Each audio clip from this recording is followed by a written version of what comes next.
Oh, snap. Didn't do the intro. What's up, everybody? I'm JayDreamerZ. Welcome to Truth in Movies. Not sure what's going on with my computer here. Snap. Didn't do the intro. Okay, I got all kinds of problems right now. What's up, everybody? I'm JayDreamerZ. Welcome to Truth in Movies. Hold on. Okay, well, this will be a fun one. Let me run this intro. Welcome to Truth in Movies.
Well, aloha. What's up, everybody? Welcome to Truth in Movies. Again, I'm JayDreamerZ.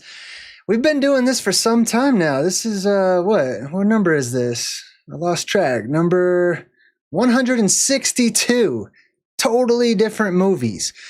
So, yeah, I'm excited to share with you my decoding of Escape Room. I just want to preface, before we get into the movie, this movie messed me up. But like sometimes movies just speak right to me. Okay, I mean this is what I'm looking for. This is my gold. My gold is when I get a message like handed to me cosmically by God or the universe or whatever, where I can't even talk. Like I need to process. I need to let it marinate. This is one of those movies. And I love it. I don't care how good the acting is. I don't care if it's cheesy. I don't care if it's a terrible movie or whatever. I care about the message.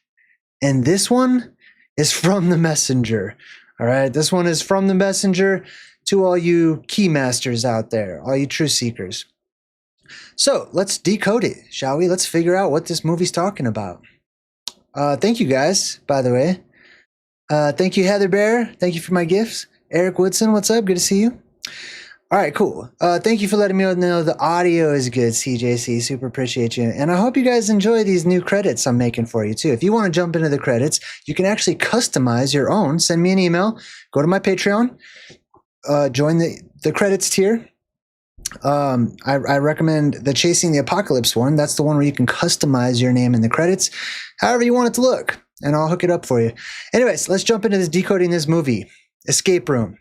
Now, as usual, it's brought to you by Mount Meru, but we're going to look a little closer at this symbol, this symbolic element for the holy mountain at the center of the world, which is the North Pole, which is a magnetic mountain. There is a blue beam of energy, good life-giving energy that rises up from that mountain. But there is an evil blue beam of energy that will shoot down from the sky, hovering over that seat of power, that people might mistake for this sign, this wonderful blue beam of energy. So how can you tell the difference, right? How do you know? Well, let's take a look at what we have here. We've got these huge puffy clouds, and you have to imagine 3 dimensions, okay? One of these days, they might show you all the way around this using AI what it should look like. But I'm going to predict, if they ever do that, these clouds will go all the way around this pedestal, this podium. We're on the inside right now, symbolically looking at the unfinished pyramid, which is Mount Meru. Okay. And then we have this beam of energy. Now, is this energy coming up out of Mount Meru? going up to the sky, or is it coming down? Well, I'm going to leave that for you to decide because this movie's all about you figuring out the puzzles. But I'll give you a clue, as I like to do. Look at the top. Now, if you can figure out who this is, that might help you out too. But look, this is basically the sun. This looks like it's the sun. It looks like it's a type of sun. And it's right in the middle of these big poofy clouds. So it could be the sun. It could also be what I call the apex dome, which is a portion of the dome that exists above our world. There's a dome over the earth. It's made of frozen gas, I believe. But the middle part of it hangs down. It droops down in the middle. It's a little chubby, to quote some people. But it hangs down. I call that the apex dome. It was a primordial sun seen in the sky when the blue beam illuminates the firmament. So this woman right here, who is she and what does she represent? Let's take a better look at what's going on here. We've got a lot of light coming from up here at the very top. And then we have Columbia. We've talked about this a few times. This is the word. If you look this up, you're going to learn from the internet. Academics will teach you that means dove. No, that does not mean dove.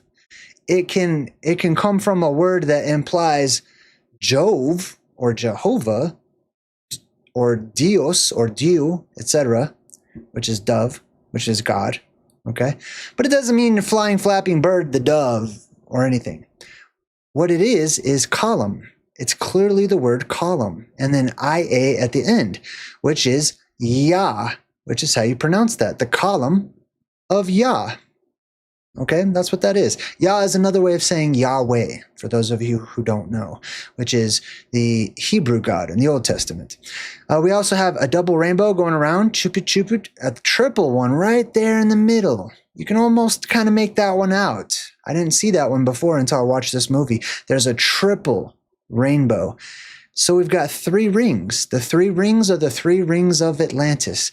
The sky will reflect what the sky is made of under the right circumstances. The sky will reflect what the sky looks like as the light passes through the sky and creates the luminaries and the light that we have here in our world. So Columbia. Well, that's interesting because I just got back from a trip recording my Chasing the Apocalypse episodes, which are amazing, by the way, to the District of Columbia. There is an unofficial state here in the United States called the District of Columbia. It's called Washington, D.C. We already have a state called Washington. We have another one. It's called Washington, D.C. Completely electrical in nature. Vasa in Proto-Indo-European, or Washa, means wise or wise people. Ton or Tun means town.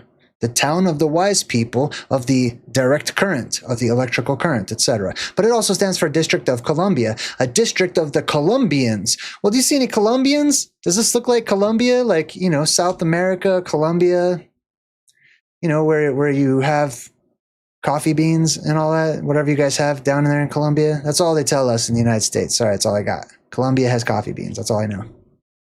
But does this look anything like South America? No. This place is a place out of time. This entire place, and if you want more information, please go to my Patreon and check out some of these episodes where I'm there on the ground showing you guys. But it's called Columbia. It's the place where the columns are, or the people who come from the place of the columns, the pillars of light that emerge from the northern area, the Arctic Ocean, every other cycle. And then they spread out around the northern hemisphere. They become nomadic in nature. They become known by many different names, and they have superior knowledge because they live for a very long time while they're up at this northern island at the top of the world in a place of power, the heart of the earth. They outlive everybody. And just because of that, they have superior knowledge. And then they are forced down into the Southlands, and they already have maps of where to go because they've gone through this before. They've been exiled before. They've gone on their exodus before. They already know what to expect. They already know what's coming. They already know all the different regions and have names for them and have already built structures in these different places. So, for example, some people may have researched this particular place. This is in Chicago. And this is the Wild West days of Chicago, I might add. Some people call this the Chicago World's Fair. The technical name for it, though, is the World's Columbian Exposition in Chicago, where the Columbian people would all gather, which, by the way, were the rulers of the free world, would all gather under the pretense that they're going to put on display all of their lovely products and innovative new inventions and stuff. But in reality, we have a gathering of the world's elite in this particular area, where the people of the columns will gather, or people who are related to those people. Now, here's another poster for that same exact exposition or World's Fair. Who do we have right here in the middle? Look at that. We have Columbia. Hey, thank you so much. Thormentum. Let me give you a little heart in the super chat. Thank you so much. We've got Columbia. It's not even a real goddess. You would think it's a goddess, right? I mean, it is technically, but this is like a new age version of an ancient goddess, sometimes a god, depending on who it is. But there she is, blue sash, holding up the flame, everything. Columbia. Another name that she goes by is Diana Lucifera. Diana Lucifera. Well, we need to figure this out. Some people this might be obvious. I'm very proud of you guys that you can figure out what that word means, Lucifera. It's Lucifer! I can hear people shouting. Yes, but what does Lucifer mean? Please help me out. It means the light bringer, all right? The illuminated, the Illuminati, you could say. But what does Diana mean? Why would they call her Diana Lucifera? Diana is the same as Dina or Dinah. Remember the cat from Alice in Wonderland, Dinah, right? It means judgment. Judgment Lucifera. Lucifer judges, the judge. The judge, jury, and executioner to some.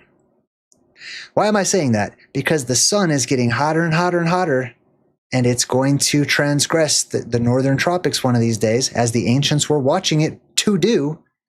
If you look up your ancient history, you'll see exactly why they carved holes into those huge megalithic rocks that point exactly at the summer solstice. They needed where the sun should be during the summer solstice.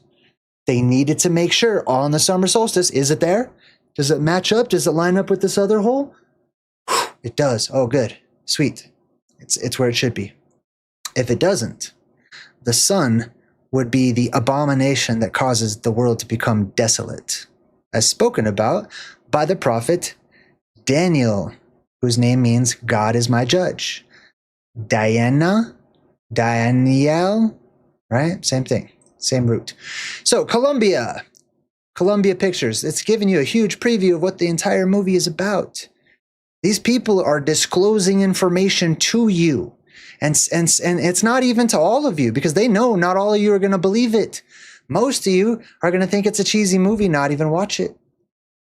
Those of you who do watch it are going to have some kind of thumbs up, thumbs down opinion about the acting and the plot and this and that. And a very few, probably less than 1% of you, are going to be in your heads about this, receiving personal messages, as you do with so many other things in the world that we live in today. Here's another example of Diana Lucifera. She's got horns on her head, which is the moon, or a crescent shape. I wouldn't say the moon, as in the luminary. This is the apex dome. That's why it's always upside down like that. Otherwise, she could have a moon that looks like that, or you know what I mean? But this is Diana Lucifera. You see that? And here's another version over here where she's got the torch. This is also Prometheus. It could be a man. They just personify. They just project themselves upon these phenomena, which is a word that means they don't understand what it is. They know it's there. They acknowledge there's something there, but they don't know what it is. This is also the woman who is described in the Bible. Oftentimes they will put stars under her feet as well, down here on this little sphere, which is not a sphere. That's also the apex dome. There she is again, Diana Lucifera, or Dinah, You could say dina, right? How many people go to a diner or a dina in the movies?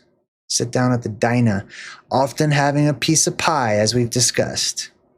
Interesting stuff.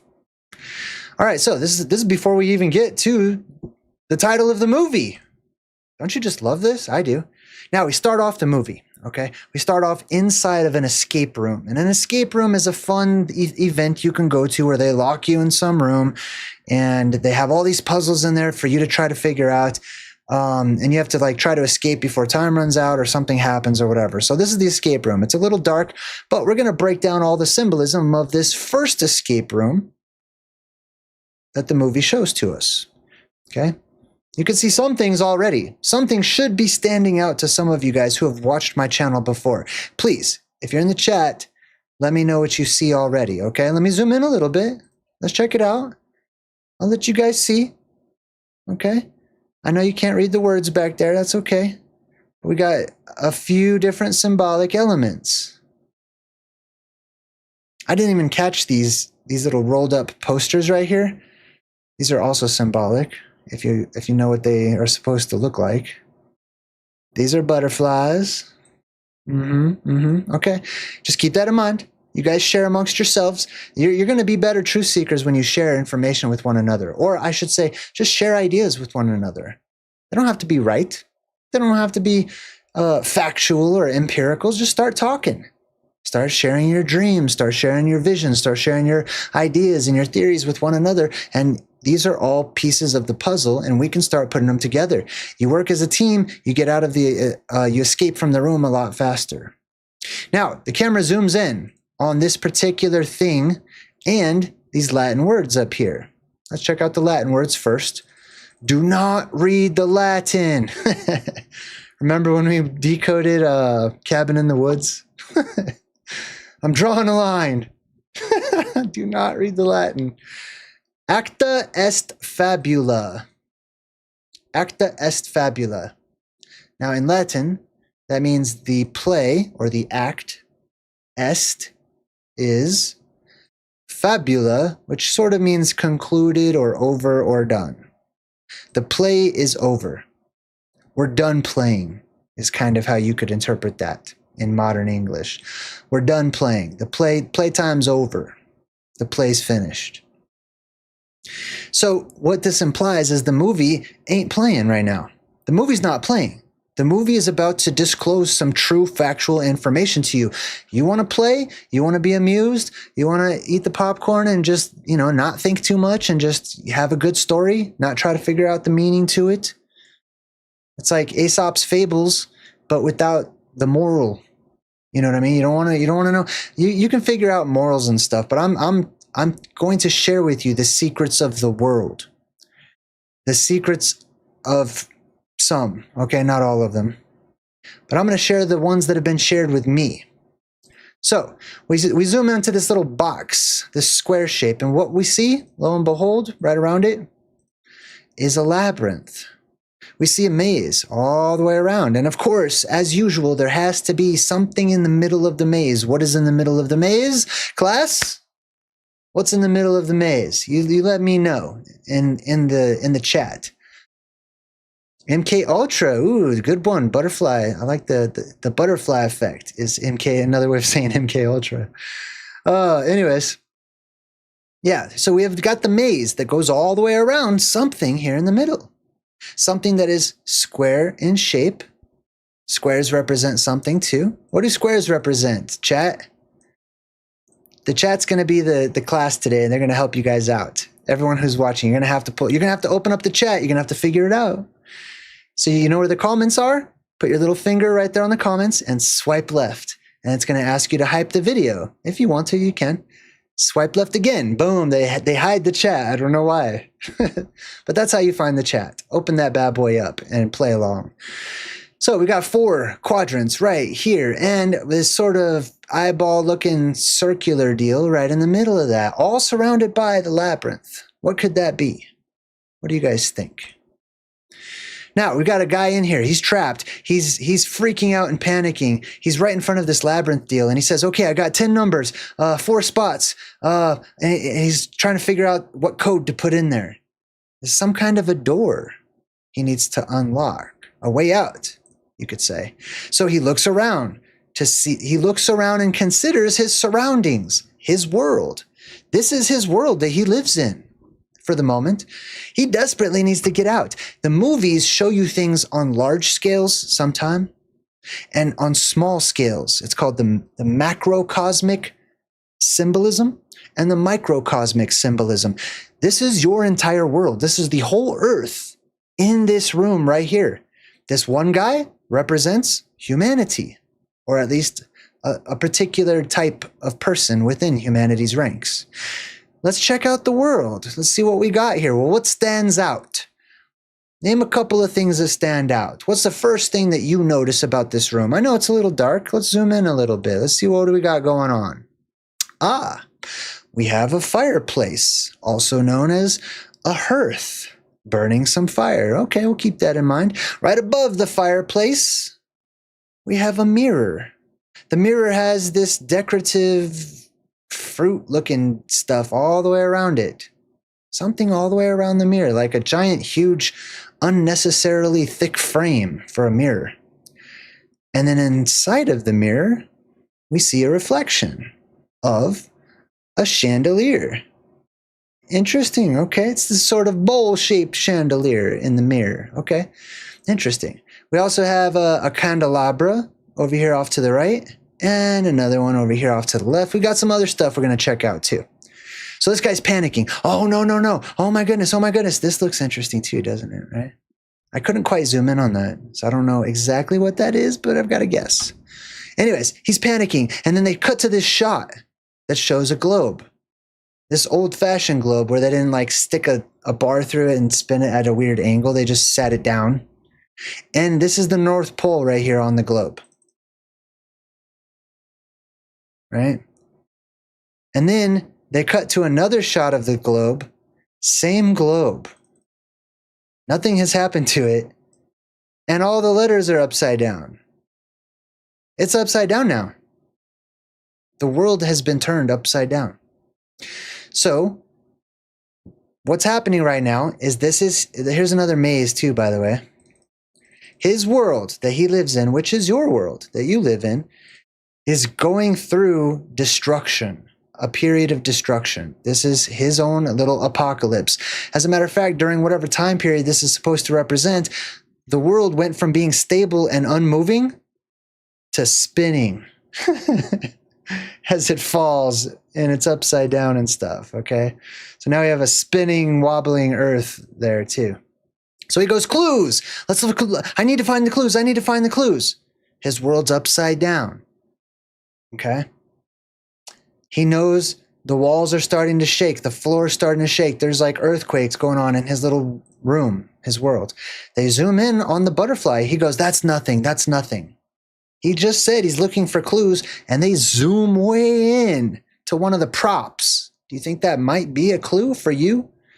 The truth seeker, the one that's trying to actually figure out this crazy world, the purpose of it, reality, the earth, what you're even doing here, things like that. They zoom right into this blue butterflies. It could have been red butterflies. It could have been purple. It could have been yellow, but it's blue butterflies. Why do you guys think that is in the chat? There is a good reason why. They must be blue. Now he opens up what appears to be this gigantic map of some kind, and he got it out of what I pointed out earlier, which is this container that has all these little maps in there. And if you looked at it earlier, there were different sizes. So some went up higher, some went up lower. And this is a type of Mount Meru symbolism, because Mount Meru is made out of a type of basalt columns. I don't know if they're exact. I like to call them basalt columns because people understand what those are. The Devil's Tower and the Giant's Causeway, the two main ones that people are familiar with in the UK, here in the United States. But they don't have to be made of basalt. I believe that Mount Meru is made out of magnetite and iron, but it still creates the same shape and these tiles that shoot up at different lengths, giving us the steps to the unfinished pyramid. He opens up this map, and right there in what appears to be the center of the map, it says, follow the light to greener pastures. Right in the middle of a big blazing sun-looking object. Except the light is like oozing off of the sun. Isn't that weird, right? Sunlight goes straight, typically, right? So if you see a circle and it's got straight lines coming off of it, that's the sun that you see in the sky today that I call the point of focus of the world. But when it has curly lines coming off of that, that to me implies plasma, which is an altogether different light source. It is not the sun. It's what I call the apex dome. On the other side of the dome of this world, there is plasma going around in one direction until it goes into fluctuation. Then it'll go in all directions. But that light passes through the dome and gives us the luminaries that we have today. So when there's a hole in the sky, you will see snakes, you will see serpents, you'll see dragons, you'll see fireworms, etc., seeping out of this circular object up there in the heavens. This black hole sun, this dark light. And it's right above this place. This is the map. Now, what did it say earlier? Follow the light to greener pastures. The light is a sign in this case to get to greener pastures, to get to a place of safety. Well, there is a light that comes right out of the middle of the Arctic country, this circular Arctic country right here, that many people are starting to wake up to and realize exists. And right in the middle, we've got this holy mountain known as the Dark Mountain, the high and lofty dark mountain, Rupus Nigra et Altissima, the black rock. And a light comes up out of it. This is a magnetic stone. Follow the light to greener pastures. This is paradise. This is terrestrial paradise on Earth. What does that mean? What does that mean? He's asking you to figure it out. What does that mean? Follow the light to greener pastures. Okay. Well, we see another labyrinth right here with a big empty spot right there in the middle. What else do we see? I think that's really why I wanted to zoom into that one. Oh, there's something over here on the wall I wanted to point out. Yeah. So let me zoom in on the wall. There's something in a frame over here. It's bricks. That's not a window. That's a picture of bricks in a frame. You see that? Bricks in a frame. What does that symbolize? What does that mean? Well, what I get from this is people are staring at a wall, but they see something else. They see some beautiful artwork or whatever. So this, to me, is the same exact thing, because I believe there is a dome, there's a wall, there's a barrier between us and whatever lies beyond, and I call that the dome. This is the wall of our world, and people stare into it like they're staring at a beautiful painting, and they're just staring through the magic eye, which is the name for that hump, that inverted dome, or bowl, that bowl shape that hangs down off of the dome, the apex dome. And it casts all the stars into the sky, and it causes the sun and the moon and everything. And people just stare up into it at nighttime. And they just can just see through it like an actual magic eye. And they just stare at it like it's a painting. And it's just the ceiling. It's just the ceiling to your world. And people are like, I could go way out there, but you can't. You'll smack right into it. It's a wall. So that's why they show you a picture of a wall hanging on the wall in a frame, by the way. So then he picks up a book. The truth seeker picks up a book and starts studying, starts reading, starts looking for clues. It says here, at any point in history, to watch another die unveils time's great mystery while leaving you alive. Well, it's a riddle, right? At any point in history, point in history. That's so interesting to me, because I like to look at ancient paintings, especially those from the Dark Ages and the Middle Ages and stuff. And I noticed a lot of people pointing at things, especially straight up in the air.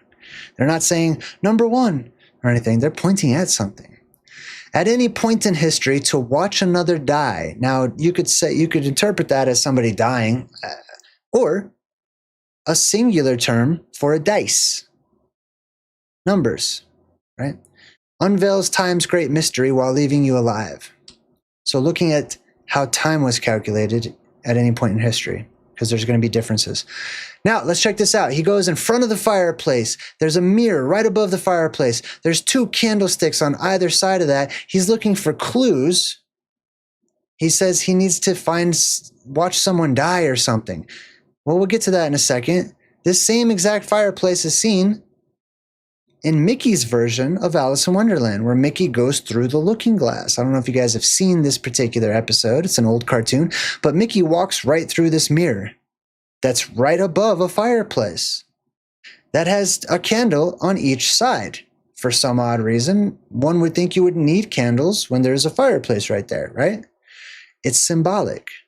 The 2 candles have to be there because they represent an anode mountain of light and a cathode mountain of light that are on either side of that central light, which is that central island that has that middle light, Rupus Nigra, Mount Meru, etc., in the middle.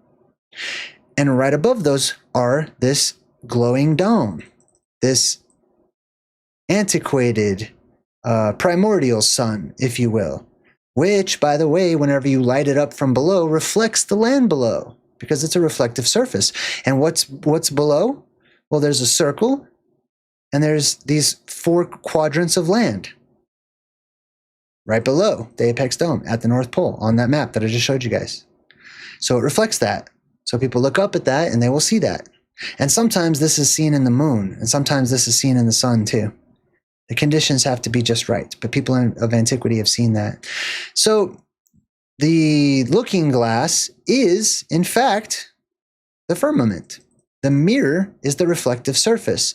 It's showing you in the mirror what the mirror actually is. It is the very sky that is above you. When you light it up, it will reflect the land below. This apex dome, which is a chandelier in the movie and is almost always represented by a chandelier, and the sky will break open, which means you will see that chandelier fall. The chandelier will break into 1,000,000 pieces because it's the sky breaking into 1,000,000 pieces. So anyways, he looks for the clues, right? Here's somebody dying. He's supposed to find somebody dying. Well, it looks like they're getting a lobotomy. They're these doctors, these professionals, and all these students learning to become psychotic doctors who are giving people lobotomies. Back when this was acceptable, by the way. I mean, there was a time when they would just lobotomize people that just didn't agree with your wacko, crazy, normal worldviews that we have. They would just throw you in an insane asylum and lobotomize you. That means to stick a very long needle into your eyeball, all the way back up into your brain, and scramble your brain so that you're retarded, basically. So that you have nothing to say, so that you can't think, so that you're done bothering people with your wild, crazy ideas and stories of seeing things no one else can see and knowing things no one else knows and hearing things no one else can hear. So they show you this. Interesting. They show you a kid who's watching death on television, pointing right at it. Pay attention to what they chose. This is a movie prop, okay? It's not a real painting or whatever. This is a prop specifically chosen as a message, as a hieroglyphic letter, so you can piece together a sentence and a form of communication. This is a Christmas sweater. Keep that in mind. We have a decapitated person. This guy's pointing straight down. So the guy who's looking for clues realizes these are the hands of a clock. What time would these hands be if they were pointing to an hour? Right? Well, he says 8 o'clock and like 4 o'clock and 6 o'clock. He starts figuring it out. So he goes, okay, I figured it out. I have the code. I can unlock it now. So he goes to the maze. He runs to the maze, which is the place of safety. He needs to figure out how to get past the maze to survive. So he's looking for the numbers. Where's 4? 4, where's 4? Okay, I got 4. Okay, come on, 8, where's 8? He gets 8, boom. Where's the 6? 6, he says. 3 times in a row. Just happens to say that one number 3 times in a row. The number 6 is the ancient letter Vav, which is a tent peg, which is shaped like a Y. It shoots straight up and then it branches out at the top. This is a Vav. This is the number 6 in antiquity. It's a tent peg. It connects the earth to the tabernacle's roof, the roof of the tent, or you could say the dome, our roof. Okay. There are 3 beams of light, 3 pillars. You got anode on one side, cathode on one side, and a middle pillar in the form of Mount Meru. That's where the 666 comes from. What else? Or there are 3 crosses. Some people see them as cruciforms and stuff. All right, so let's see. He's in front of the thing. Oh, the chandelier falls. Like I said, I already knew that chandelier was going to fall, even though I knew that before this presentation, obviously, because I watched the movie. But as I'm watching this movie for the first time, I'm like, oh, look at that. Look at that bowl-shaped chandelier up there. That bad boy's going to fall. I know that. It's going to break. You'll see that in a lot of movies, the chandeliers falling. Phantom of the Opera comes to mind. And right at the beginning of the Phantom of the Opera, they're like, lot 666. Like, come on, man. It can't be more obvious. All right. So he goes up to the roof. This is the ceiling up here. And he's like, there's no way out. He's trying to get out through the roof. The walls are all caving in. His world's collapsing. He's trying to use force to force open the dome above him, which I've talked about, Project A119, and your governments are going to try to crack open the moon, blow it up. But they know they can't blow up a light in the sky, so they have to be talking about blowing up the source of that light, which is the lens above the light that the light's passing through, to create the projection. So he's trying real hard, pow, pow, pow, pow, pow.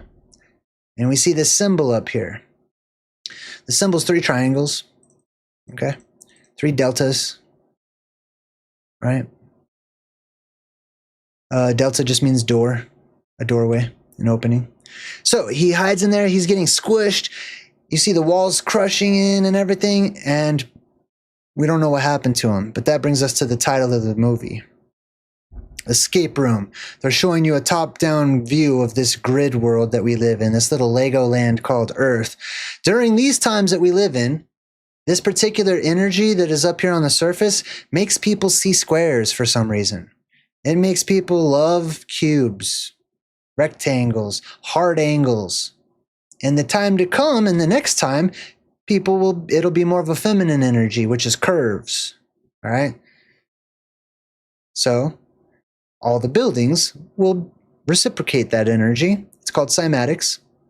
And people will live in domes and igloos and huts that are dome-shaped and curved and spherical and things of that nature. You won't have all these little grid pattern computer chip looking Earth.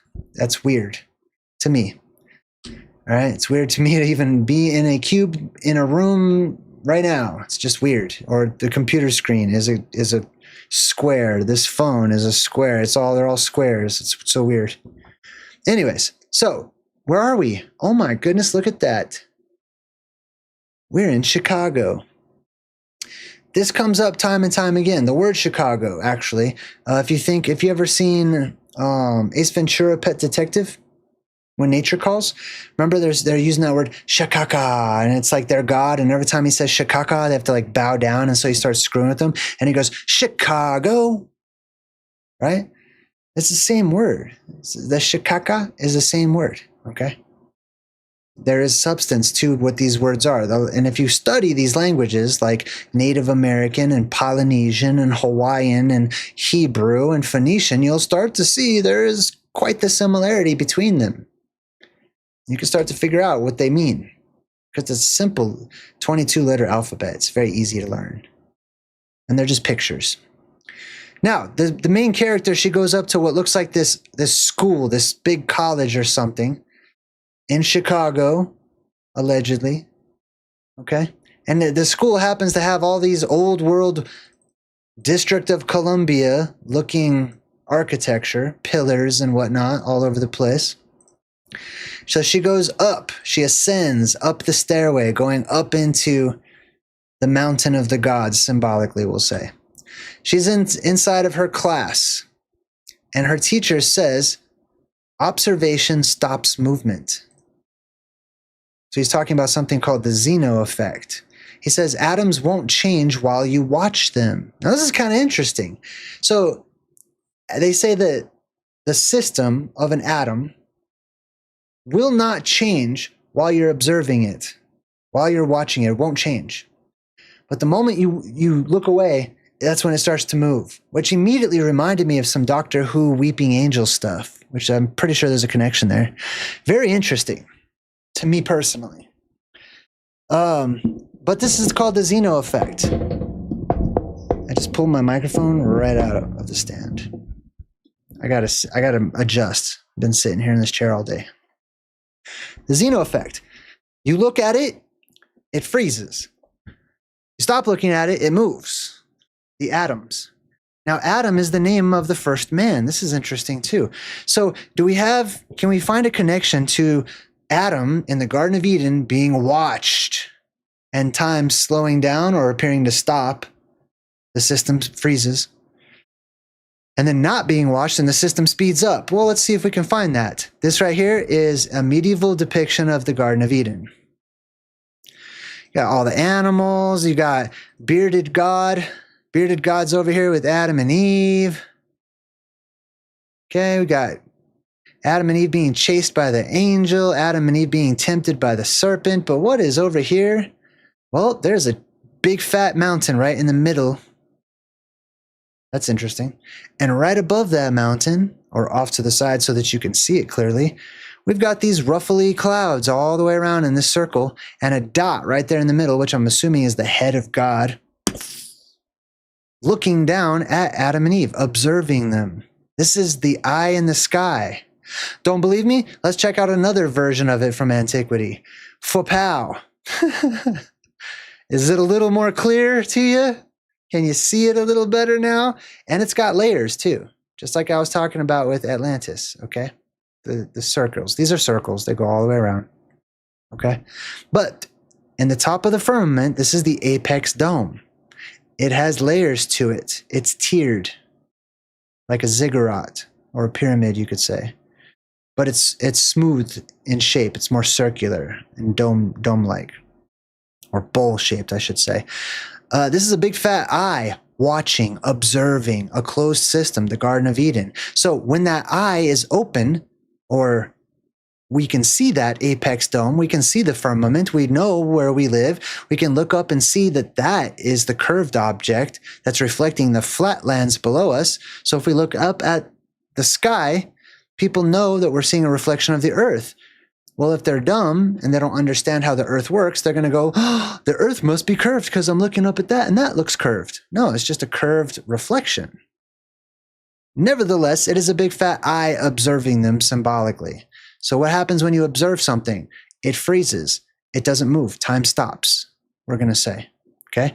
Whenever we have this cycle, when the age of light, where light is illuminating the firmament itself from these geoplasmic pillars that erupt from the earth, you can see the firmament, you can see the eye in the sky, you can see the apex dome, and time slows down, meaning the luminaries slow down.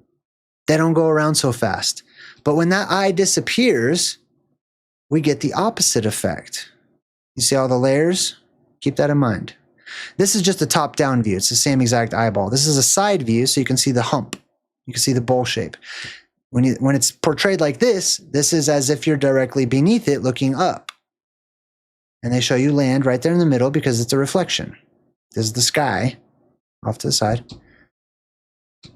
So whenever you don't see that eye, or that eye disappears, or that godlike entity or whatever is now missing or gone, time starts going faster and faster because the luminaries start to speed up. Now, we meet another one of these characters, this big, fancy, rich guy who's super conceited, and he writes a note to his secretary, and he says, download Karate Kid. It's this little inside joke. But the important thing here is the K and the K. When they're trying to send you certain messages about the North Pole, they will oftentimes use two of the same letters. Okay? Because you have duos symbolism, twin symbolism. that is up there at the North Pole. The anode and the cathode, those are Adam and Eve. They're basically twins. They're just positive and negative versions of each other. All right. Download Karate Kid. KK. Karate Kid. Well, K is the 11th letter. KK would be 1111, right? Download, meaning process in your mind. KK, Karate Kid. The 11th letter is K. It's the 11th letter in English.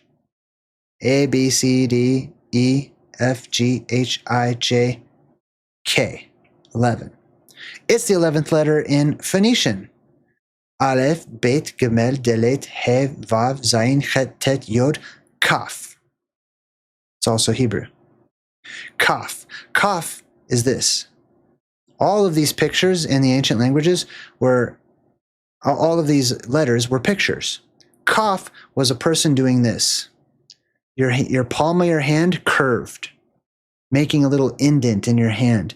It literally means the hollow portion of your hand, a cup, which is where the word cup comes from. Kaf. Kaf is that PH sound, kind of like phone. Kaf.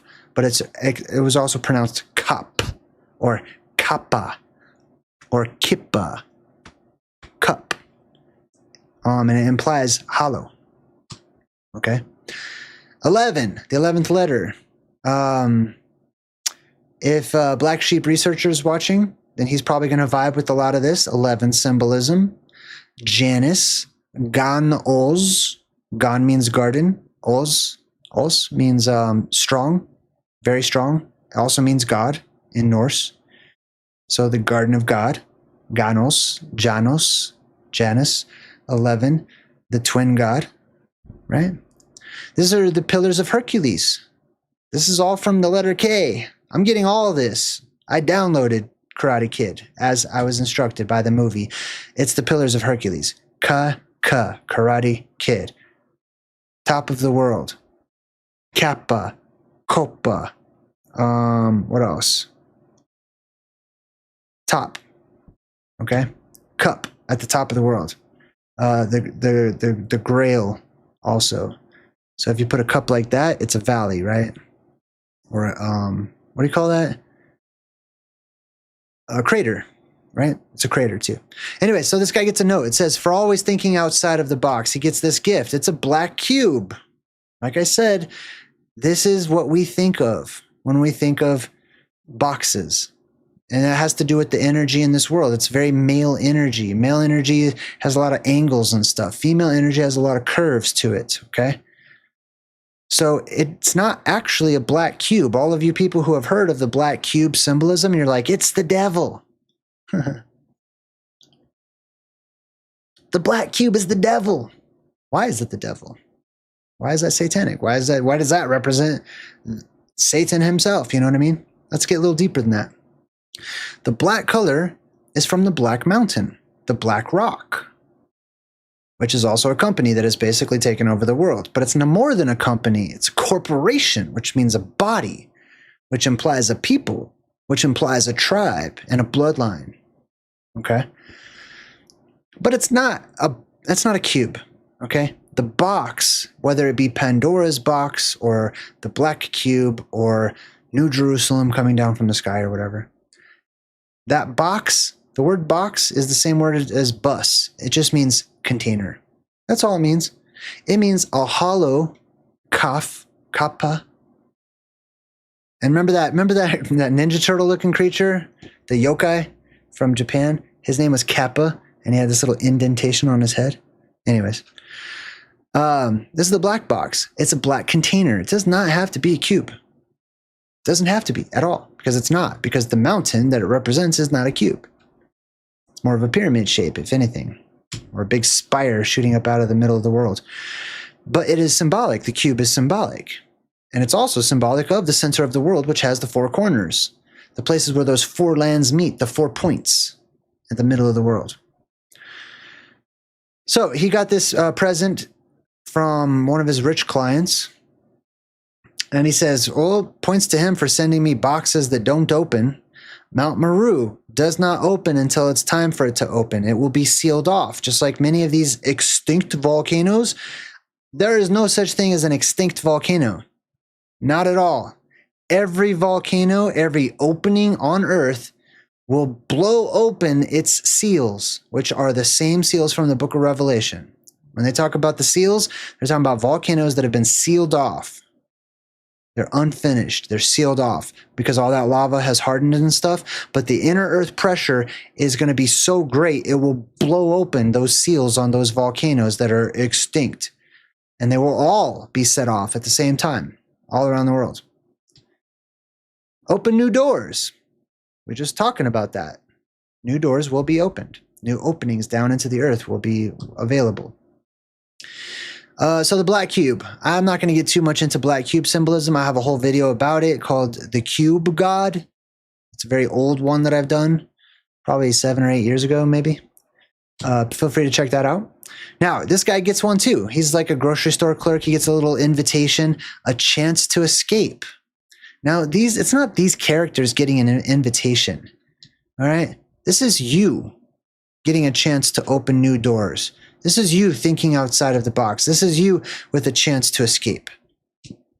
You are these characters. It's talking to you. The movie is personally handcrafted, handmade for you personally. If you accept it. If you accept it as such. All right. So, they all meet up at this building, this mysterious building. They have to turn in their driver's license. This girl happens to have her birthday. When? Date of birth, 88. September 16th. Didn't have to be 88. She's just a character in a movie. That's not the actress's real birthday. So they're all meeting up at this strange place. This guy goes, "Thank you for your service." It totally reminds me of this other movie we broke down. What was that? What was that movie where they keep saying, all the drones keep saying, "Thank you for your service"? What was it called? What was that movie? You guys have to remind me. What was that movie when they're like, "Thank you for your service," but they're like a part of like the simulation or whatever? And it's the homeless guy who like comes from the future and he goes back in time and he's in the cafe, in the diner. See all these symbolic elements. Somebody in the chat will say it. All right, so this girl goes into this waiting room where all the other contestants are in there waiting for the game to start so they can escape the escape room. By the way, there's a $10,000 reward for anybody that escapes this particular escape room. So a lot of them are motivated by money. They're there for the money. Do you think they're going to win? The people who are there for the money and not for some kind of love or altruistic means or something. You think they're going to survive? The ones who are there for the money. That's it. Some people are going to go to Mount Meru for the money. There's a lot of value at Mount Meru. There's gold, there's titanium, there's silver, there's rubies, there's freaking emeralds. There's all the rare things, gemstones or metals or whatever, are all in abundance up there at that land at the North Pole. So a lot of people are going to try to get to that land first, to claim it, to get all that money and riches and stuff. Some people might know the real value, which is the plasma that's life-giving at that land. Anyways, this girl picks up a newspaper. She's just casually waiting for the game to start. She picks up a newspaper called the Chicago Mirror. Well, isn't that interesting? More mirror symbolism. She's looking into the mirror. It says 5 burn alive. So it talks about people burning alive. Climate expert says global warming is a huge concern. Interesting little article there. This is your world. Chicago Mirror. What does Chicago mean? Onion. Well, that's interesting. Some people say it means onion in this like Native American language. Onion. Chicago means onion. So we've got an onion mirror. An onion mirror, or a mirror onion. Mirrors. Reflective. The firmament. Glass, sometimes it's referred to as the highest, hardest glass ceiling, which reminded me of another movie I saw. I have not decoded this one, but it's called Glass Onion. Here's one of the buildings and it's a whole mystery whodunit type movie. They have this particular dome-shaped, I don't know what this is, not even an observatory or anything. It's just this weird shaped thing. It represents the firmament. But it's that same onion shape. Remember I said pay attention to the layers in those pictures I was showing you from the Dark Ages of that eye in the sky? This is what it is. It's just upside down. So, I mean, I could flip it the correct way. It should look like that. Glass onion. Here it is in antiquity. They would draw it from a side view, real big. They would put the sun and the stars and the moon and everything inside of it because this is what creates that. Otherwise, they'd be here in the background because this should be the sky. This red stuff, that should be the sky. But no, they know that these are where the stars are. They come from the firmament. They come from the apex dome. And the apex dome itself is layered like an onion. You'll see many pictures of it if you start looking. This is not a circle. This is not a blue sun or circular or spherical. This is a bowl shape. And it's attached to the dome. Here's another version of it. This is Jacob's Ladder, which is just the blue beam that shoots up from Mount Meru. And you can jump up into that blue beam and ride the Zephyr or the inner earth wind and possibly leave this world if there's a hole up there in that glass onion in the sky. You see that? Usually they'll put like God or something. But if you want to see this in a better way, use AI and just have it get rid of, whatever the saint is or the old man in the sky or Jesus at times or Mary or whoever they decide to stick up there to cartoonify the truth, sort of blocking it, sort of allowing it to be represented by some human figure or figurine. What it really is this. It's just, this is the object that's up there in the heavens. Here it is, looking directly below, straight up. Once again, the glass onion. That's what it would look like.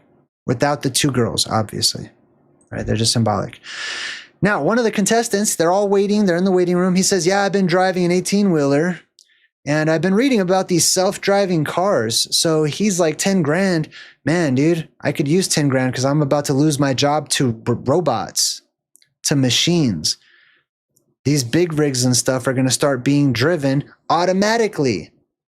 As companies go, man, why should I pay an employee to drive these cars around and deliver things when I could just have robots? I could just buy a robot one time, use it for a very long time, and have it deliver the pizzas, have it deliver the groceries or the items that are on the 18-wheelers or whatever. But the problem is, all things that are automated, all robots, all machines one day will turn on humanity. He says, I heard that the trucking industry is going to be the first one to get automated. He's telling the story. That reminds me of another movie we decoded, Maximum Overdrive, where literally an 18-wheeler was automated, comes to life on its own. There's huge electrical surges and stuff, and these cars start running people over all by themselves, almost as if they're killer cars, or killer 18-wheelers in this particular case of this one. But you also saw that on Leave the World Behind, when all the Teslas just crashed and drove into each other and stuff. That's their GPS going out of whack. That's their automatic locking doors and stuff, like locking. And then the car's thinking that they're doing the right thing. They're just running on they're just being cars. But the world is messing with their global positioning, their satellites, their signals. They're turning on by themselves because of something similar to the Carrington event. Whenever you have an influx of energy in the atmosphere itself, and you don't need a key to turn on the car, they'll just turn on by itself and start working and driving and doing whatever it wants to do. Now, this guy is like, I need to go smoke a cigarette. I'm getting out of here. I'm tired of waiting. Grabs the door handle, goes to open the door, and the handle comes off. And behind the handle, they find this dial that says broil, off, 50, 100, all the way up to like 500 degrees or something, or 450 degrees, I should say. It's an oven dial for those of you who don't cook This is an oven dial. So think about that. It's a clue. Remember what I said about them putting the whole world into one room. Here's another clue. They say we know you have a choice. And there's a little plane there, which implies travel. Go somewhere. We know you have a choice. That's interesting. They don't really explain that in the movie, but I'll explain it to you. I've been explaining it to you. You have a choice. You have a choice to be entertained by this movie, or you have a choice to learn from this movie and listen to what it's trying to tell you. This is a riddle, this whole thing. This magazine's called Singe, Barbecue Monthly. So we have Singe magazine. We've got another clue, which is the oven dial.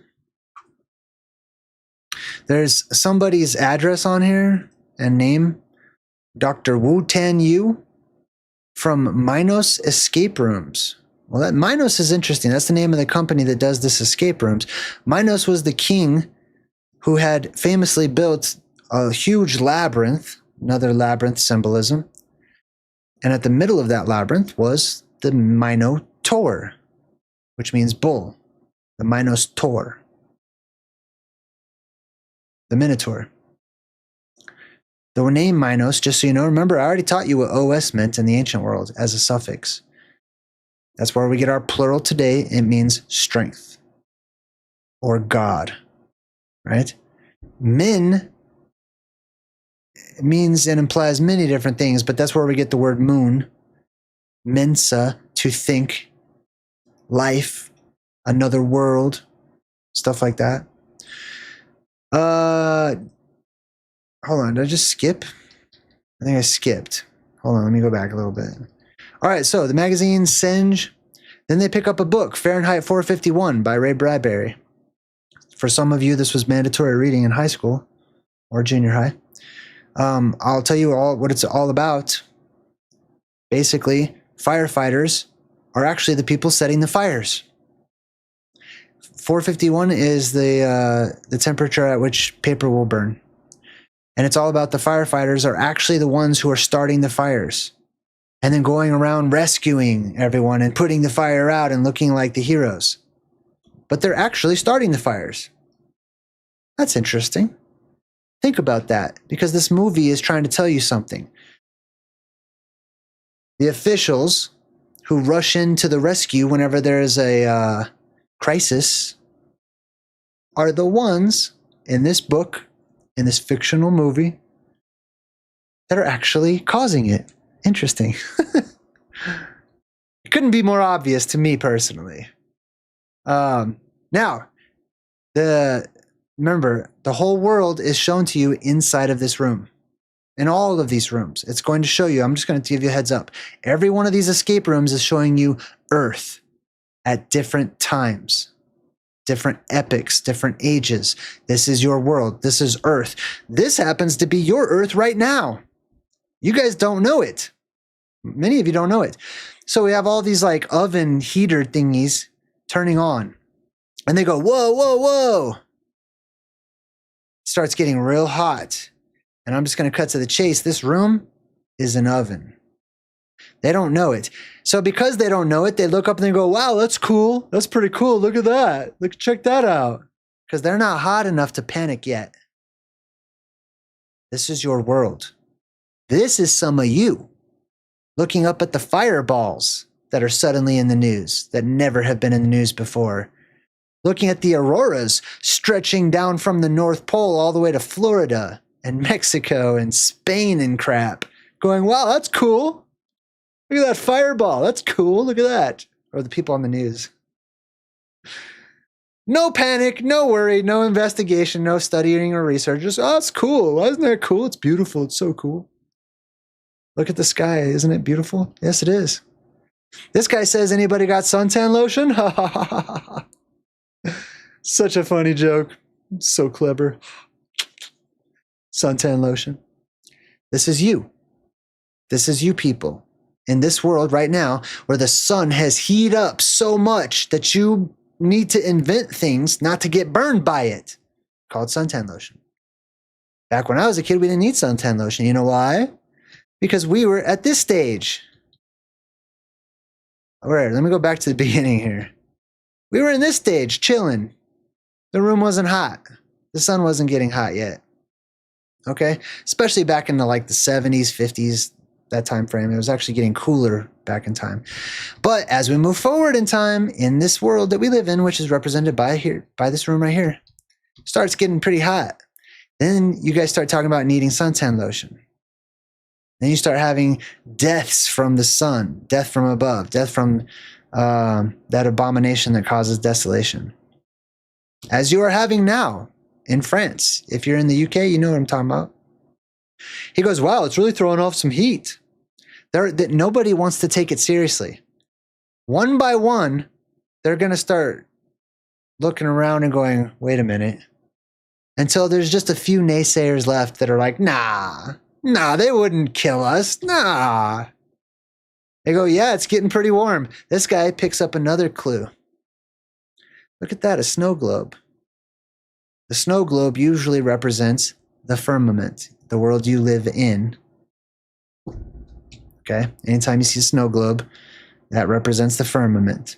I didn't pay attention to see if the snow globe broke in this. Usually they break snow globes in the movies to represent the firmament cracking open. But they're like, wow, that looks real. As the temperature really is rising in the room, that's a giant oven. These fans even turn on. The walls start to heat up. Everything is heating up in their little world. In your world. This is happening to you right now. This is not a movie. This is your world being disclosed to people who are like the frog in the pot. The pot is put onto the stove with the frog in it. It's just room temperature. You just turn up the heat. The frog will boil to death because it doesn't recognize gradual change. It's just getting used to it getting hotter and hotter and hotter every single year. And some of these people are starting to panic. They open up this glass window and they see that the person who's supposed to be helping them, they thought was a real woman, like a receptionist, isn't. It's just a dummy. It's a mannequin. She says, please have a seat. Someone will be with you shortly. And she's on the phone. It's a fake person on the phone. You guys will hear this. You call anybody. Call any business. I guarantee you, not one human being is going to pick up and go, hey, thanks for calling my business. This is Jim. I own the place. Not when I was a kid, you could do that. But not these days. These days, you get to talk to the fake person. And they will have a pre-recorded response. Para español, marque tres or whatever. Dos. Right? Automated people. They think that a human being is in charge, but it's not. It's an automaton that's in charge, which in our world means AI. And I'm not talking about AI that you talk to and you ask questions on your phone and that kind of publicly known AI. I'm talking about what they would consider to be like an AI god, like an AI perfected model that is already running the world. And they know it, and so they serve it because they know they can't beat it. So that's who's on the other side of the screen there. They go, wow, that's creepy as hell. Yeah. But it's relieving to know the truth, I think. So their whole room gets super hot. They're cooking. They're panicking. They're starting to sweat. They're taking off their clothes. Like I said, if you look at old pictures of people at the beach, you see them fully clothed. Not because they're so modest, I don't want to show you my neck or I don't want to show you my elbow or whatever. Because they were cold. They didn't want to go to the beach and wear swimsuits. It's freezing at the beach. But now it's getting hotter and hotter, so people are wearing less and less. They're not getting more daring. People have always, I mean, some modesty can come with those traditions, I suppose. But so anyways, they're all getting really hot. Earth, your world. That's me, that's you, or vice versa, whatever. This is our world. They're like, yeah, it's getting really hot. And then the kid in the background goes, but nothing's going to happen to us. Yeah, it's getting really hot, but nothing's going to happen. Nothing's going to happen. Like, this is just a game. Like, there's people in charge. There's people who are in control. There's people who are above us that will protect us. because this is their business. They own us. They don't want to harm us. They don't want any harm to come to us. They're not going to let anything bad happen to us. Although the people who allow bad things to happen to themselves, if they don't do something about it, they're going to get cooked. Because the people, you notice none of the elite are in this room, right? So they all figure out the puzzle. They jump out of that room just in time, right before the whole place turns it into a fiery inferno. That whole prior room just, and then the fire comes out, and they're in the next room, and they're like, oh my God, the fire comes out. And they left, their exit was this fireplace. So all that fire came from this fireplace, which was their place of safety. Their exit was the fireplace, the hearth. I'll just let you know, that's Mount Meru. Okay, symbolically, the exit into the world, going down into the world, going down into the fireplace as a place of safety or whatever. That could be from Indiana Jones and The Last Crusade to Goonies, and them going down into the fireplace to, go seek the treasure or whatever.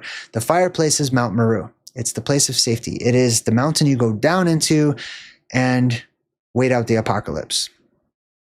So anyways, they're in this log cabin now, and they got a brand new escape room, and this is their new world, or at least it will be in just a minute, just outside of this cabin, actually. So they have a lock, and they have to get out. They have to figure out, there's a 7-letter word that they need to spell out to open this lock. And this guy figures it out. It's because there's all these reindeer antlers on the wall. And he goes, it's Rudolph. I already know it's Rudolph. Now, there's a whole Rudolph symbolism. I'll just tell you guys what Rudolph symbolizes. The big fat red glowing nose that leads the way on Christmas, etc., is the Christmas Day apocalypse, or the winter solstice apocalypse, and you'll see this big glowing circular object up there whenever there's all this fog the world across, because rapid depressurization of the atmosphere causes all of the water in the atmosphere to come out, and it creates mist, creates fog. So you see a big glowing nose up there in the sky, and a bunch of fog everywhere on Christmas, or around Christmas time, I should say. And so it's Rudolph. He figures it out, right? So it's this Christmas Day apocalypse, but then we go into the microcosm. Okay, they're going to show you the whole world on this sort of stage, and they're being watched. That's the eye in the sky. That's the apex dome, etc. Right? They all look up. Now they can see the apex dome. They can see this it's literally a dome up there at the top, a little eye in the sky. They can see it. She looks right at it. See? So that tells you what time they're in, what epoch, what age they're in. They're not in this age that we're in now. That's the age of fire. We're in the age of fire. Everything is about to be burned up. That's why do you think they're painting everything blue? All the houses blue and stuff? Because the sun's going to turn blue. That blue light is the hottest. So the blue color will reflect that blue light back out into the sky. So they're painting the roofs blue, and other things that are blue are not going to burn as quickly as other colors. Anyway, so she can see that dome up in the sky, and they show you everything's freezing. Everything is freezing cold. There's just ice everywhere. The water's frozen. The trees are frozen. And it's actually a room that they're in. It's an illusion. That's a wall back there. It looks like you can keep going, but you can't. And it's a frozen world. This is called Fimbulvinter, or winter, the Great Winter in Norse mythology, which precedes one version of Ragnarok. Everything gets cold for about 7 years, seriously cold for 3.5 years, to the point where you're stuck. And there's great wars that happen between, humanity and stuff that leads up to a huge war, which is Ragnarok. But it's the Great Winter. The whole world gets colder and colder and colder. It's the opposite of what we're going through now, where the sunlight is being more focused, like a laser. It gets more diffuse and spread out, which means it gets colder and colder. So this is the world that we will go into after we get past the golden age, because at first everything will be nice and warm. The atmosphere will heat up. All the inner earth gases will be released. It'll add pressure and stuff. The world will be nice and warm and toasty. But when those inner earth gases dissipate and it stops adding pressure and all that stuff, and then the sun itself gets more diffuse, then we will enter into the period known as Fimbulvetr, or the Great Winter. This is Game of Thrones. They keep saying winter's coming. This is the winter they're talking about. Okay, so this is your world. This is the Earth in the time that we have already come from. Okay, and at the end of this time, there will be a flood. At the end of the Great Winter, that world dies through water. Our world dies through fire. So they're like, okay, it's freezing here.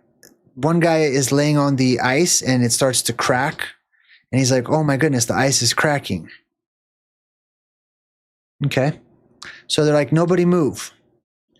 One guy's a naysayer. This little nerdy kid right here, he's like, come on, guys. He's the same one that said they wouldn't let us burn to death. These guys own a business. They're businessmen. They're not, you know how liable they would be? He literally says, it's just a sound effect. It's not even the ice cracking. Look, and he bangs on it. And they're like, dude, stop. He says, nothing bad is going to happen to us. There's not going to be an apocalypse. You guys, come on with all your crazy, wild apocalypse conspiracies. Nothing bad's going to happen to us. Then they zoom in on this Apex Dome spy camera on the tree. He says, can you imagine the lawsuits? If one of us actually got hurt, they'd get sued. This is you guys' type of thinking out there in the world. Thinking you're going to fight fire with fire. Thinking that like, well, I'll just take the president to court. I'll just take the king of England to court. Like, you can't do that. They're the lawmakers. They make them for you. They're above the law. Laws don't apply to judges. They don't apply to kings. They don't apply to presidents, as you've seen time and time again. And every day, here in the United States at least. So he's like, come on, let's have some fun, guys. Jeez, let's look for some clues. This is good advice. You should look for clues. Your world is starting to crash in, cave in on you right now. Look around, look at the headlines, look at all this crazy news that's happening every single day. It's falling apart. You might want to start looking for some clues because the stuff is about to hit the fan and it's about to get bad real quick. It'd be wise for you to at least look into what's coming so you can, know what to expect and not be caught off guard, I think. So they're looking for clues, and this girl wipes some snow off of this wood, and the wood says, lo and behold, true north is a lie. Interesting. True north is a lie. I wonder if there's any truth to that. Well, if we look it up, in our world today, is true north a lie? Is the North Pole actually the South Pole? It says here, yes, the North Magnetic Pole is actually magnetically a South Pole. So the North Pole of today is actually the South Pole. The north part of your magnet, remember, like charges repel each other. So the north part of your magnet that points north is attracted to the South Pole of the Earth. We just this is how upside down the world is today. We keep calling it the North Pole. It's magnetically the South Pole. It's the center is where it really is. But magnetically speaking, that's the South Pole. But we just call it North Pole. Totally reversed. Now, when the polarity of this world does reverse, it will go back to being true north. Because it really will be magnetic north once again. The North Pole will be magnetic north. Right now, it's not. It's backwards. This guy's looking for clues, and he sees this stuffed wolf looking straight up into the sky, almost like how wolves howl at the moon. I've taught you guys that that's Mount Meru symbolism, because Meru is seen as a mountain with dual peaks, a split mountain that has a big split in the middle, and one side shorter than the other often, as it's portrayed. So it looks a lot like that, like a wolf howling straight up at the apex dome, which creates the moon. Obviously, wolves do not howl at the moon. Let's see. Oh, then they find a jacket. The black dude's like freezing cold. He's really tempted to just take the only jacket that they have. And they're like, one coat for 6 people. And she goes, come on, you see what they're doing, right? They want us to fight over limited resources. Sound familiar? How about petroleum, allegedly, gas, food, water. They're going to start making it sound like all your resources are all limited because you're being limited. And they have you guys distracted. They have you squabbling amongst each other because you're so much easier to control when you're bickering with one another. So they will, and when you're not bickering, they're going to make you bicker. They're going to create all kinds of dumb drama for you guys to bicker about. Because then you just get right back easy. They just herd you right back in. You're so easy to control. All you got to do is just upset the masses a little bit, divide them a little bit, and then you step in with all the answers. And they go, oh, thank God somebody is here. So divide and conquer. Now the girl with the red jacket, sort of like the Little Red Riding Hood character, she has a compass, and she knows she's the one that saw the clue that says true north is a lie. So she starts following the compass to true north to figure out what's going on. She sees this polar bear pole, right?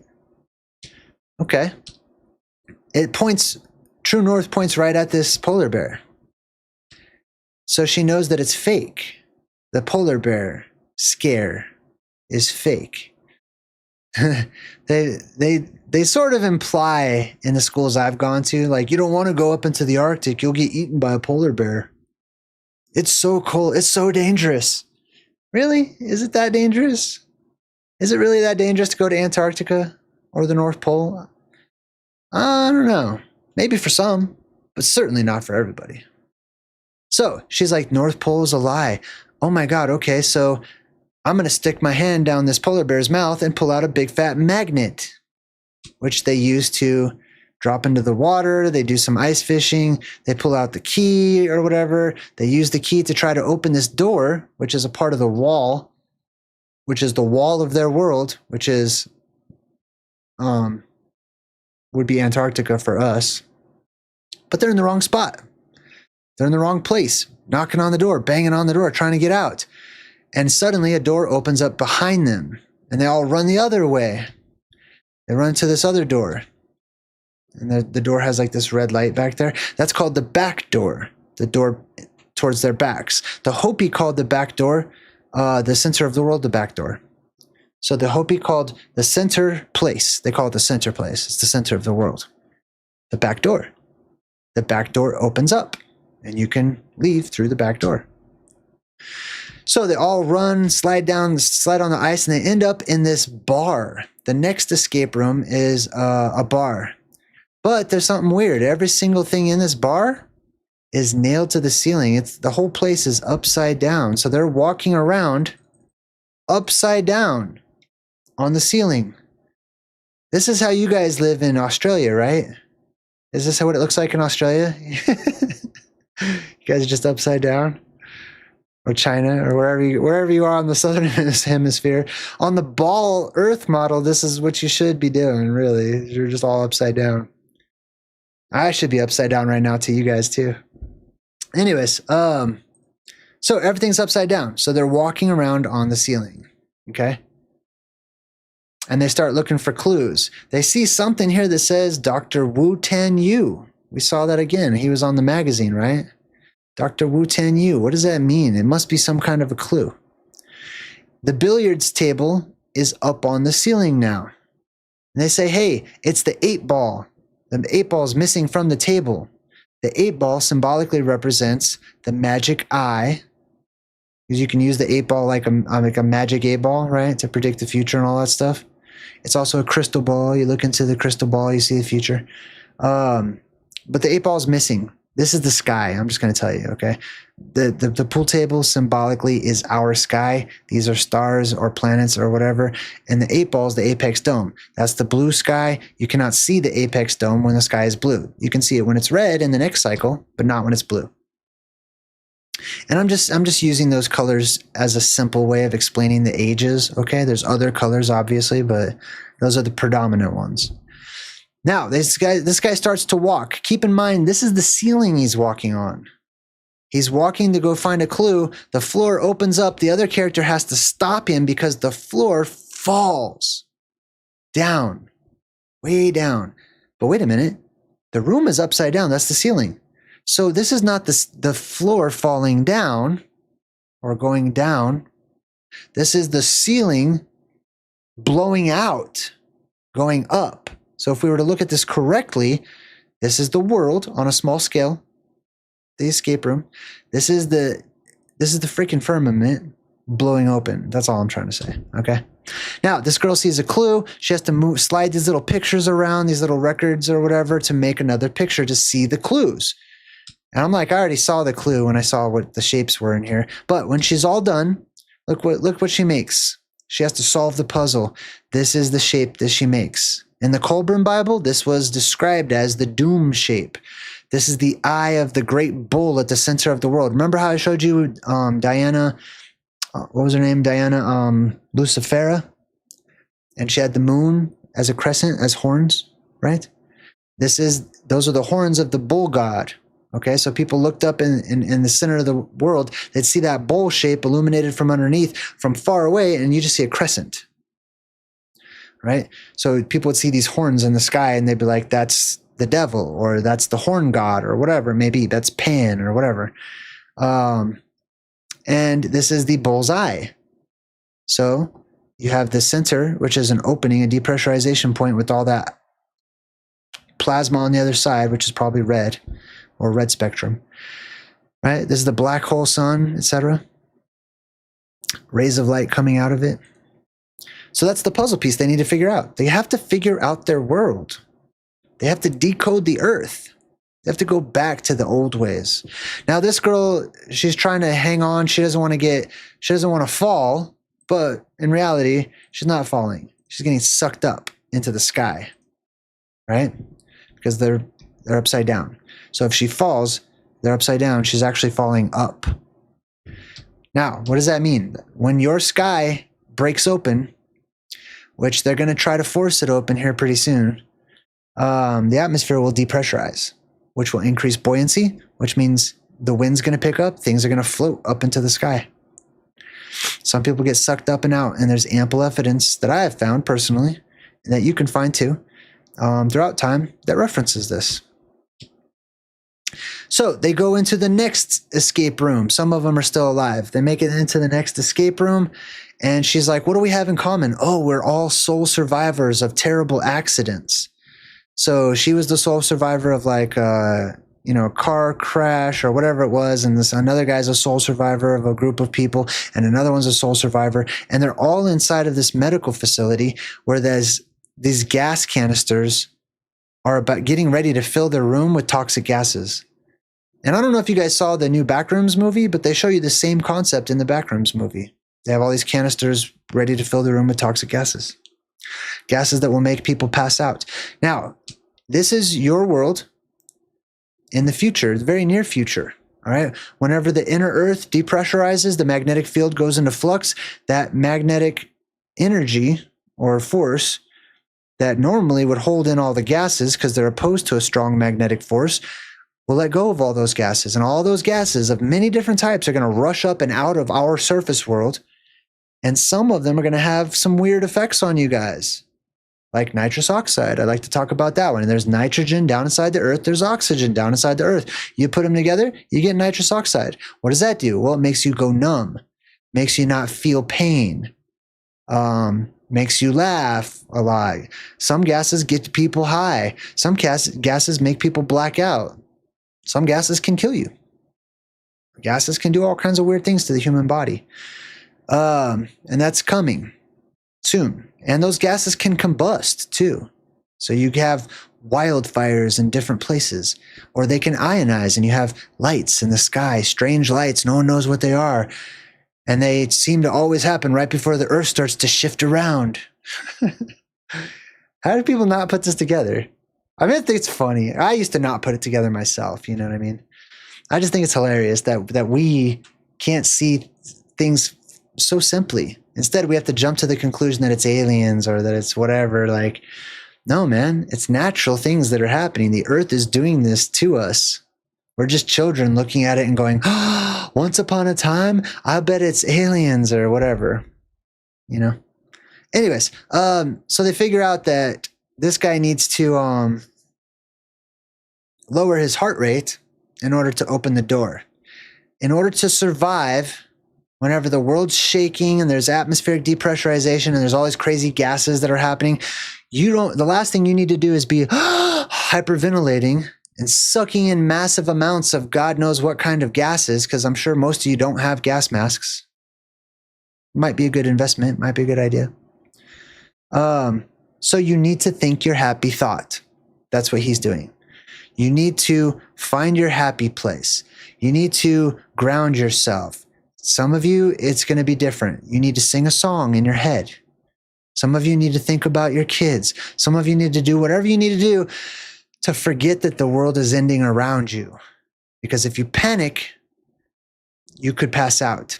And if you pass out, you could get sucked up and, die or crushed by something or set on fire or all kinds of terrible stuff. Stay awake. You need to stay awake. Okay? In order to do that, you need to ground yourself, not panic. Don't panic. Don't freak out. Stay calm. Okay?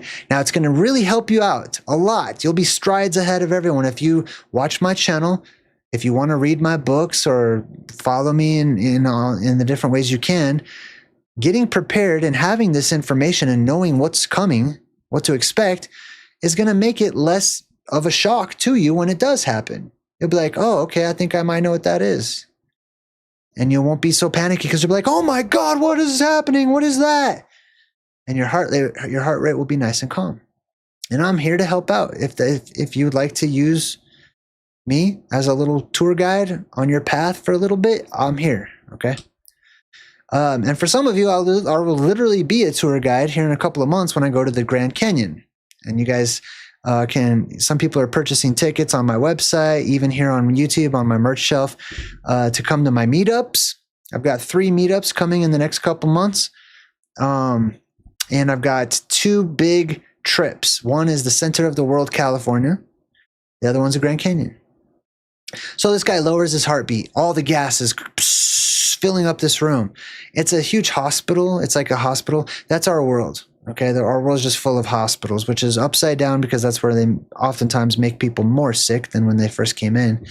I'm not talking about putting a cast on a broken arm or anything like that. I'm talking about other stuff. But it's a hospital world. It's a world full of sick people. It's a patient world. It's an insane asylum world. You got to calm down. He lowers his heartbeat just enough. And it says, congratulations. And the door opens up behind him, right? This little X-ray deal, the light on the wall opens up. So the light on the wall opens up. There's a little vent. This girl doesn't make it. She's like, I'm trying to find a different way out. I don't want to go that way because they'll make us keep playing the game. And she's correct. There's always another way. There's usually more than one way. It's not just one way. There's a lot of different ways to do things. Okay? This is called being creative. Using your creative abilities is going to be the key to figuring out this world. You've been brought up with one half of it, which is facts and science and analytical thinking and, you know what I mean? Like all the stuff you've been taught. But that makes you one-sided. You need your creativity. You need to think outside of the box. You need innovation. You need imagination. You need those things to balance it out and see the truth for what it is. So she's actually pretending like she's, not going to make it or whatever, because she covered up all the cameras so that the watchers can't watch her, so that I'll show you what happens. So here's a little oxygen mask that she's right next to. The other guys make it to the next room. Now keep in mind they just inhaled massive amounts of God knows what kind of gas, right? They're in the next room. They got this psychedelic wall scenery all around them. There's like snow on this huge screen and there's a TV and all this type of stuff. And they breathed in all this gas and they're inside of this room. They try to open up this sewer lid to get out of it and they see that there's some slimy stuff on their hands. And they're like, what is this? And then next thing you know, they're both high as kites. Okay. And the room is designed to help them on their little trip. And like their fingers are getting really extra long and their eyes are getting all big and weird, and they're starting to like sort of lose their equilibrium, and they're talking all distorted and strange. Hey, they put something on the handle, he says. Hey, you're melting. You're melting. Womp, womp, womp, womp, womp, womp, womp. So they're both super high as kites. Not surprising that they just left the doctor's office where they had all that gas. I don't know if there was anything on their handles. Might have just taken a few seconds for that gas to take effect. But anyways, they're all super high. And he's like, you're melting, bro. And he's like, what? He says, look, it says a clue. There's a clue. The clue says, feel free to leave, but we may note. He's like, it's best to find the antidote. Feel free to leave, but we may note it's best to cure yourself before you leave. That's what this is saying. Now, I've talked about this before. You're all, for the most part, collectively sick. No matter how healthy you look, I am included. Okay, I'm a sick. I have a sickness. You do too. Your bodies are all sick. They are not perfect bodies the way they were first created in the Garden of Eden, or however you want to see it. Okay, they're sick bodies. They're bad. They're not working. No matter how healthy you think you are. Younger people might be a little better, but they're still sick. Okay, they're not doing too good. A lot of people in this world are not doing too good. You need to cleanse yourself. Before you go into the Garden of Eden, before you make it into paradise in the next world, do you want to bring sickness into a perfect place? No. Now, I believe that some things are going to actually happen naturally to force you to become healthy again. But it would be much easier for you in that process if you were to jumpstart the process and start to heal yourself and fix that up, okay? You got to figure out how to do that. He's like, how are we supposed to do that? Oh, whoa, bruh. This is me trying to pretend like what they were like. Okay. Hold on, let me check my audio, make sure you guys can still hear me. Okay, yeah. Anyways, they're super high. Okay. Oh, get it up. Look for clues. I'm gonna die. I'm gonna die. They're just panicking. They're super high. They're way too high. And he's like, oh, and he looks at this thing and he's looking for the clues and how to get out of there. And then they end up fighting each other because one guy finds the antidote. And the black dude fought the white dude over the antidote, and the black dude died. So the white guy got the antidote. He's not high as a kite anymore. And he falls down into this room. This is the first room. That's the little labyrinth, the maze that we first looked at. They showed you, we've gone full circle. It's like a cycle, isn't it? Right? The things that happen at the beginning is going to happen at the end. Interesting. Notice how it makes an H too, by the way? Sort of an H shape. If you look at it from far away, you can see the H a little easier. But it looks like an H. I've talked about that. The H is the number 8. He's like, okay, we've got numbers, 4 spots, blah, blah, blah. And that's the whole beginning of the movie again. But then we cut back to this where you thought the girl died from the gas. And then we have these sort of government types come in, and they're wearing these hazmats, and they're like, you got 20 minutes for cleanup.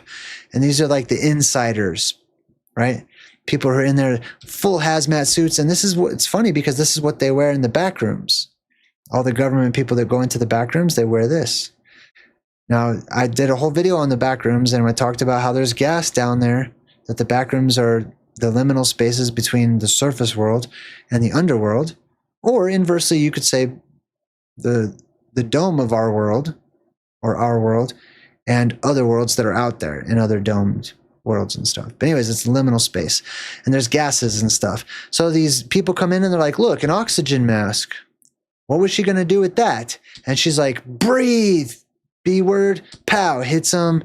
Now, listen, they focused, they zoomed in on the oxygen mask. That helped her to survive at a time when her macrocosm world was being full of all kinds of crazy gases. She didn't get high as a kite like the other two.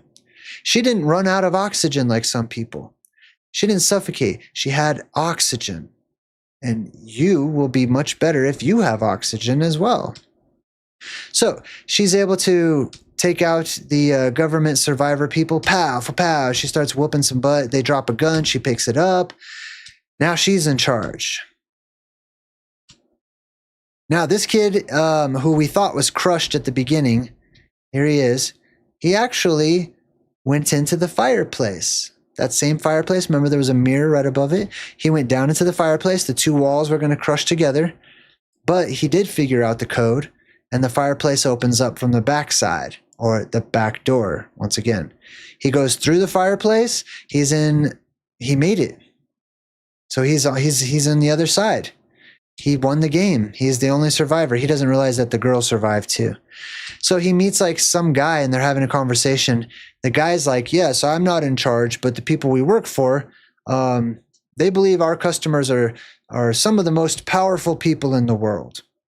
So you have these mega rich elite people that have nothing better to do because they don't have to survive in the world of today, because you live during like the age of the gods and technology, and you know, everything's served to you on a silver platter. You don't have to work for anything. Imagine how the rich people feel. They're bored, man. They got nothing better to do than to screw with all you guys and watch you fight with one another and stuff, like in the Hunger Games.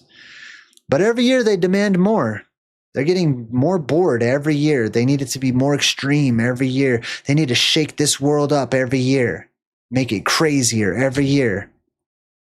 And then he says, so I won? And then he's like, yeah, do you think they're going to let the prize horse win the prize?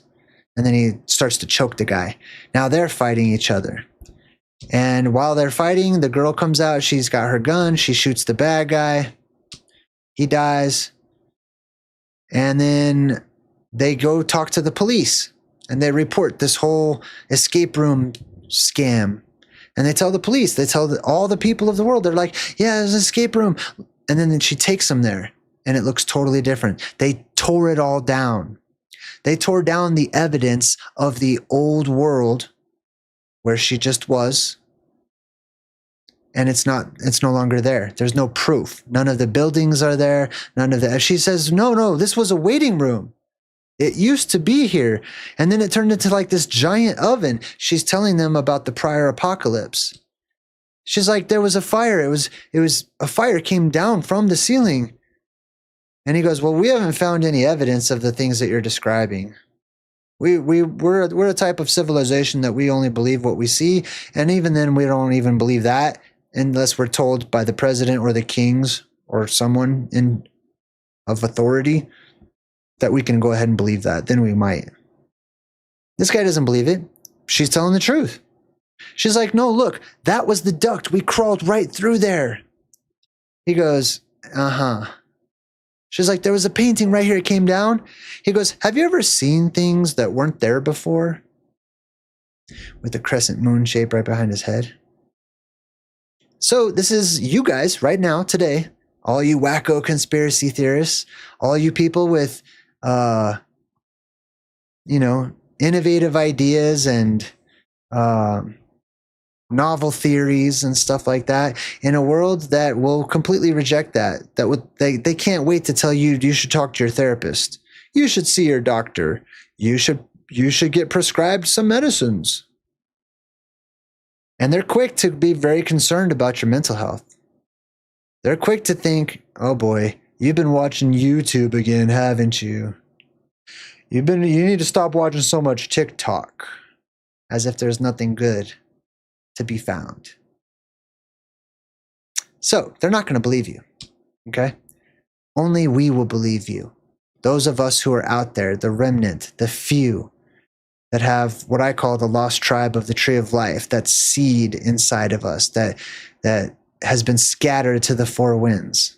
She looks at the graffiti. It says no way out. And then she starts to sort of think about the letters, and she switches them around in her mind, and it says Wu Tan Yu. Wu Tan Yu was an anagram for no way out. Dr. Wu Ten Yu was no way out.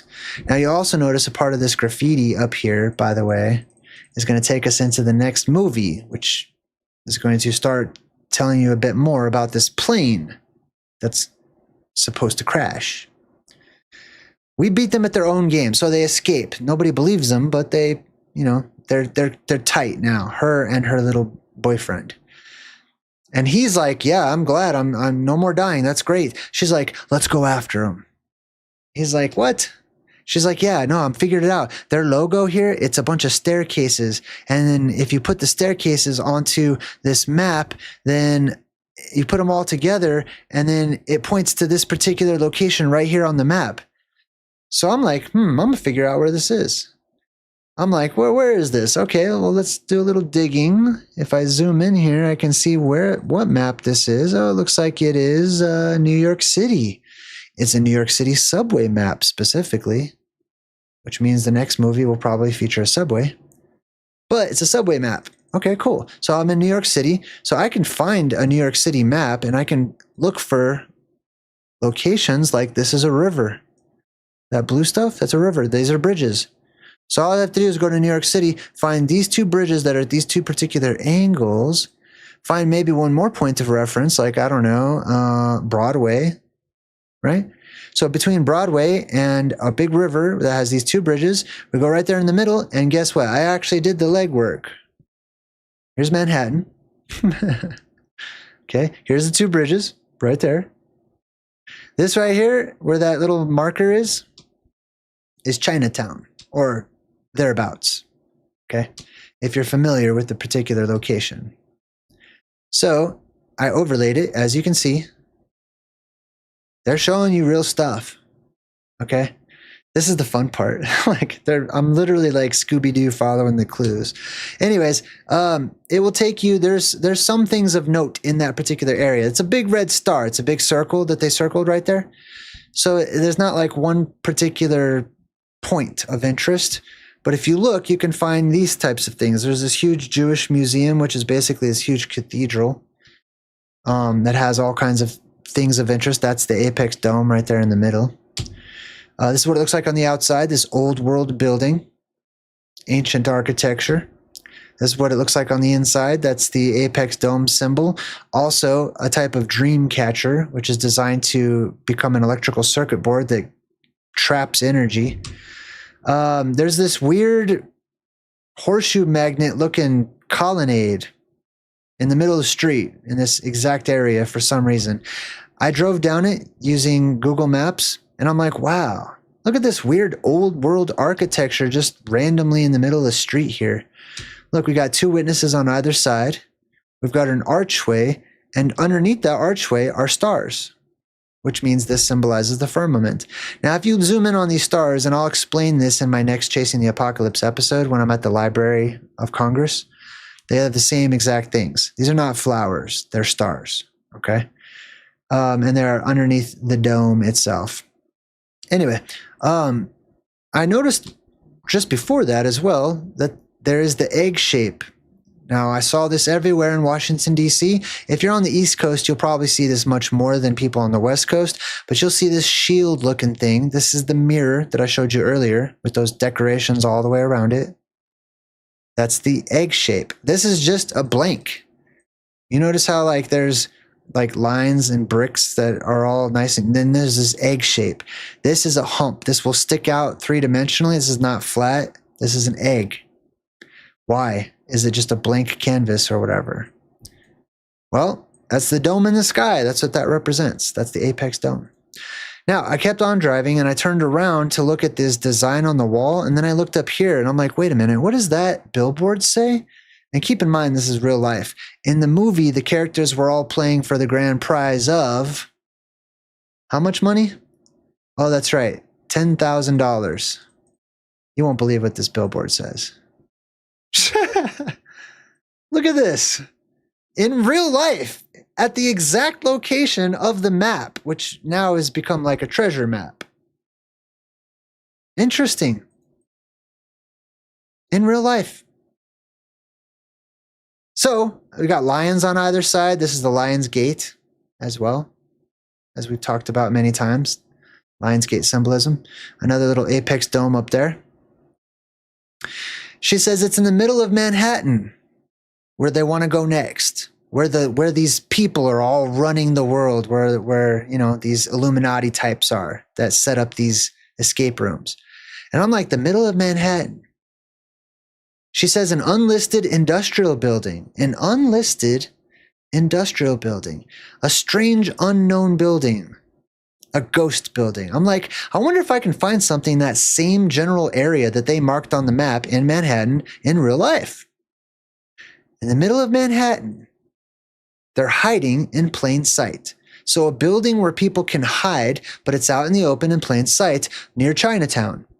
So let's look it up. I look up Chinatown, Fopow. There's Chinatown right here. That's where we were. But what's this over here? Wait a minute. Let's check this out. We've got something called 33 Thomas Street. Thomas means twin. 3, 3. Same number. Twin, twin. Huh. And right here, this is called the AT&T. What is this? Lines Building. Long Lines Building. Whatever. I don't really care about the name of it. I guarantee you this is not owned and ran by AT&T. This building has no windows. The only other types of buildings that I've seen that have no windows are freaking Freemasonic buildings. They purposefully don't have any windows because they don't want people to see into their building, because they don't want people to learn their secrets or see what they're doing in there. This is a skyscraper, a Freemasonic skyscraper. No windows. There's an entrance down here at the bottom. And I bet you New York is not the only place that has a building just like this. This is literally listed as a doomsday bunker. Above ground. With the same kind of apex dome cameras that you saw in the movie. A doomsday bunker, skyscraper. 33 Thomas Street. If I was Mr. BB333's channel, I would say, are you kidding me right now? You can't make this stuff up. That's what I would say. Look, 33 Thomas Street, the twins. Freemasonic buildings, no windows. Just in this same place where the movie said it would be. Anyways, I don't know how mind-blowing that is to some of you, but I'm going to go there. I'm already dead set on it. Wait for the Manhattan episode of Chasing the Apocalypse, buddy. I've been there a couple times. I already know some cool places to check out, but that's going to be on my list. And yeah, anyways, if you guys want to support me so I can do stuff like that, go to my Patreon, jump in the credits, jump into the Chasing the Apocalypse tier. I got lots of fun stuff to, value for value that you can check out. Anyways, at the end of the movie, they show the plane. And the stewardess is like, oh, I found it. X marks the spot, which is code for Mount Meru, as it's shown on the map, an X with a spot in the middle. X marks the spot. I found it. Oh my God. All the passengers are freaking out. The stewardess grabs this key-looking switchblade deal that has the company logo on it. That's got to be it. She runs to the front of the plane. This must connect to the bolt. We have to put the pieces together. She's trying to put the pieces together. There's some kind of a riddle. I fly without wings. I cry without eyes. No, this can't be right. Everyone brace for impact. Oh my God. It sounds like a crisis type of situation, doesn't it? Brace for impact. Oh my God. This is the worst thing ever. It's the end of the world. Oh. They finally open the cockpit. Oh, do you think there's going to be any pilots? Oh, I can't look. There's no pilots. They're all passed out. We're going to hit a mountain. I hope there's an inflatable raft somewhere. There's not. Oh my God. Pull up. Pull up. We're going to hit the mountain. Ah. Pull up. Ah, I can't believe it. Crisis.